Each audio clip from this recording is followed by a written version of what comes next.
So I am going to describe the very first chart or map that I did in the Santa Cruz Mountains during an artist retreat, being provided a space to go within and create what I call sacred sanctuary space. And I had a 3-month period, and I call it Great Spirit, as the Native Americans call it, or the IAM presence, asked the rhetorical question to me as the student. What is it you're trying to say to humanity? And they call me as the Oversoul Merlyn.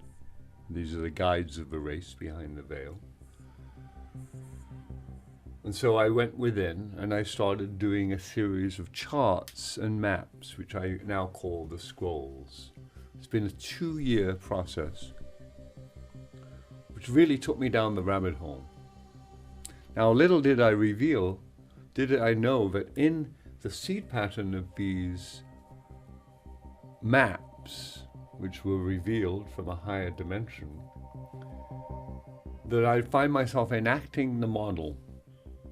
So, just as we know, everything's produced from the seed pattern.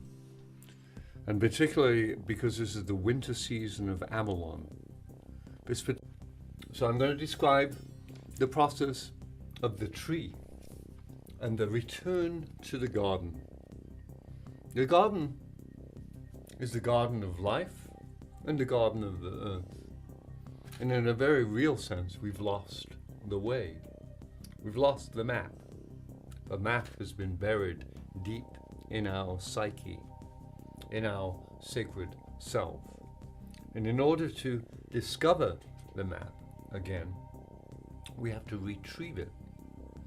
And we have to set up, in a very real sense, which I always did in my art, a sacred sanctuary space that's protected temporarily from all of the hubbub of the process of the world. So, Megan, I'm going to speak to you directly. It's okay. Return to the garden. Here is, it's fine, the egg of conception. This egg of conception is the secret formula within. It's a map. And what I was shown was, in order to portray the journey,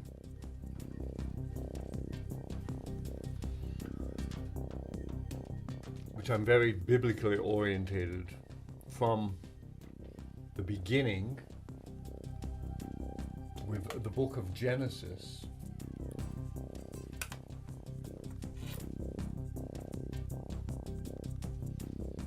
in the Bible, is about the tree of knowledge.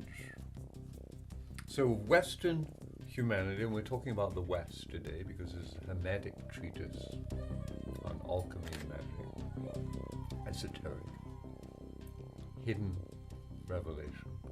The tree of knowledge at the beginning was an imprint, a story told about the nature of good and evil, or duality.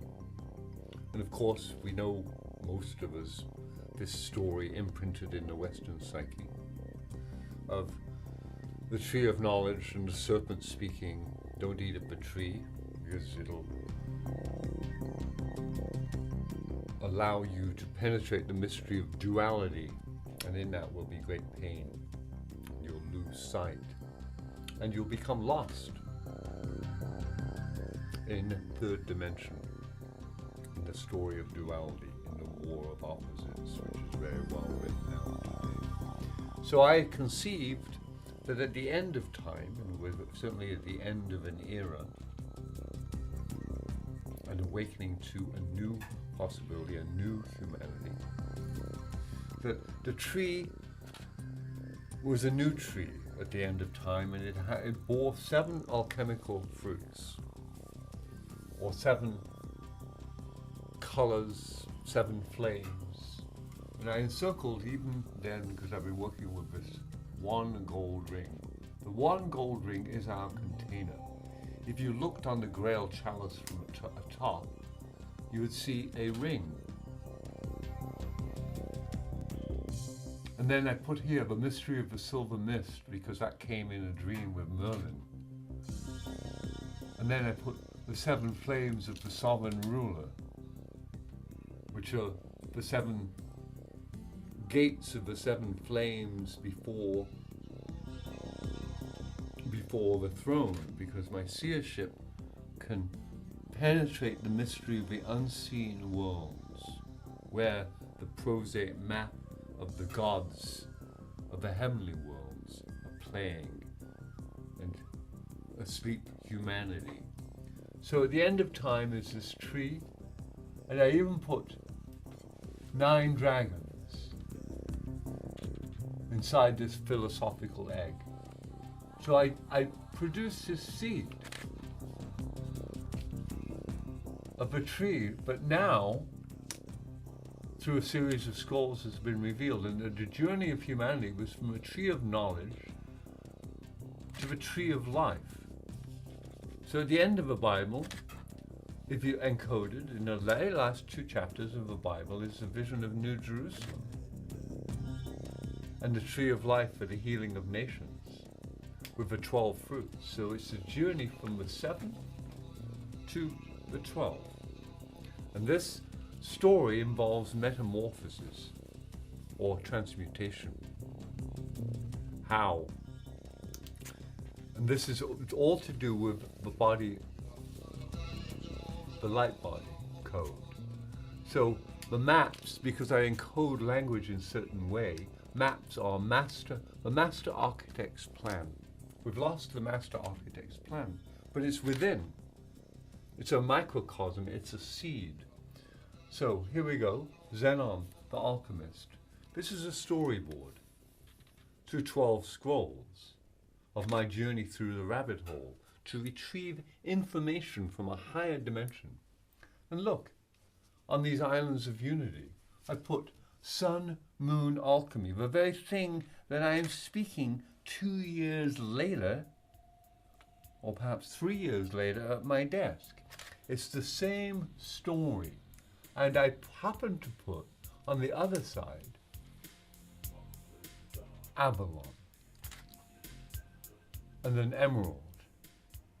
So my soul knew I was plotting a diagram from a higher dimension in a blueprint.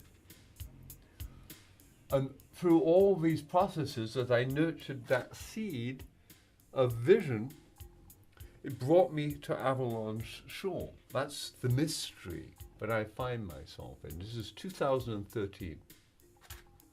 So it's 3 years. This is the complete map in Santa Cruz. How it all works. All Aurora Light language. It's a cosmology with creation codes.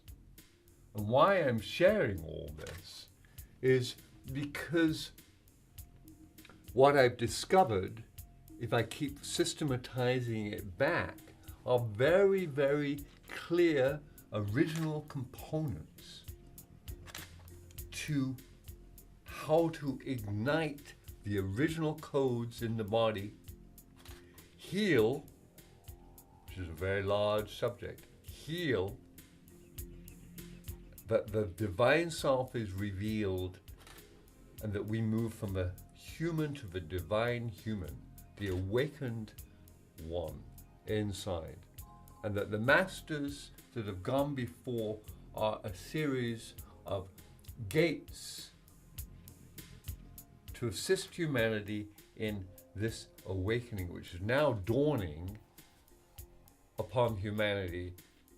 Do you want to awaken from the old war of duality and discover and heal and regenerate, because there's so much sickness. So this is the myth of the Fisher King in a nutshell. And the scrolls, as I lead you through the process, and you take it on as yourself as a student of the mysteries and diagram, you will understand, but I have to do it through a series of progressions, through a story. Otherwise I can't lead you to where I'm actually living inside the field of unity. So bear with the story of the scrolls and listen to this living revelation. And now I'm willing to share, not for myself, but for the benefit of others who can move directly. You don't have to go through all my processes of transmutation. I can give you keys to assist you in awakening. If you ask and do the work, you must do the work. So thank you, and thank you, Megan, for 24/7 assisting me, and because I've been living this 24/7, how to record it as a diary, as a process, and share this very important story that alchemy and magic is very real, not just some prosaic mythic out of formula. I hope.